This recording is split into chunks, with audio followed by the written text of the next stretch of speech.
आजको भिडियो चाहिँ मेरो स्पेशल मान्छेको लागि है त। प्यारी इस्यु, धेरै माया गर्छु म तिमीलाई, यति जति मैले मेरो आमालाई गरेको छु। मेरो आमा पछिको अर्को आमा भन्न मलाई अप्ठ्यारो लाग्दैन, किनकि तिमी छौ नै। हो, तिमी रिसाउँछौ, मलाई घुर्की देखाउँछौ, कहिलेकाहीँ बोल्दिनौ पनि। जस्तो मैले मेरो आमालाई गर्थेँ, उहाँसँग रिसाउँथेँ, घुर्की लाउँथेँ अनि घन्टौँ उहाँसँग नबोलिकन बस्थेँ। जब उहाँले मेरो कुरा मान्नुहुन्थ्यो, मैले गरेको जिदहरू पुरा गर्नुहुन्थ्यो, म उहाँसँग रिसाउँथेँ, भन्थेँ कि हजुर मलाई माया गर्नुहुन्न।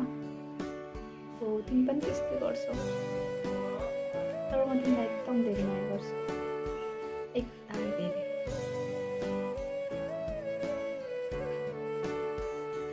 तिमी ठुलो हुँदै गर्दा मनमा अनेक डरहरू छ। तिमी बचपन छोडेर अब टिनेज हुँदैछौ। सही र गलत छुट्याउने उमेर हो यो, तर सानो गल्तीले सबै कुराहरू सकिन सक्छ। त्यसैले म सधैँ भोले बाबासँग यही प्रार्थना गर्नेछु कि तिमीलाई उहाँले सही बाटो देखाउनुहुनेछ, तिम्रो हरेक कदममा सफलता लेख्नुहुनेछ। हर कसैको अगाडि शिर ठाडो गरेर तिमी हिँड्न सक्नेछौ। भोलि अरूलाई मेरो छोरी हो भन्दा मलाई जुन गर्व महसुस हुनेछ, त्यसको आनन्द त बेग्लै छ।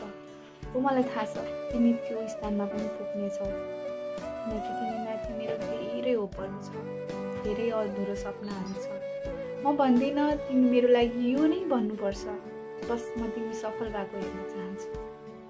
म चाहन्छु कि म बाटोमा हिँड्दै गर्दा मान्छेले मलाई त्यो त ईशाको मम्मी होइन भनेर बोलाओस्। म यही चाहन्छु।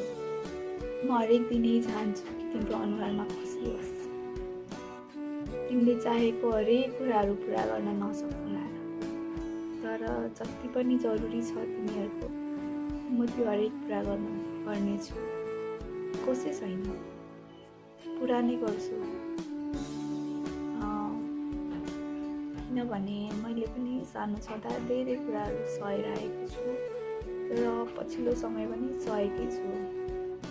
तर यो पीडा तिमीहरूको खुसीको अगाडि, तिमीहरूको सफलताको अगाडि चाहिँ केही पनि होइन। म तिम्रो भाइ सफल भएको हेर्न चाहन्छु। म चाहन्छु कि मान्छेहरूले तिमीलाई चिनुन्। म कति छिटै इमोसनल हुन्छु क्या।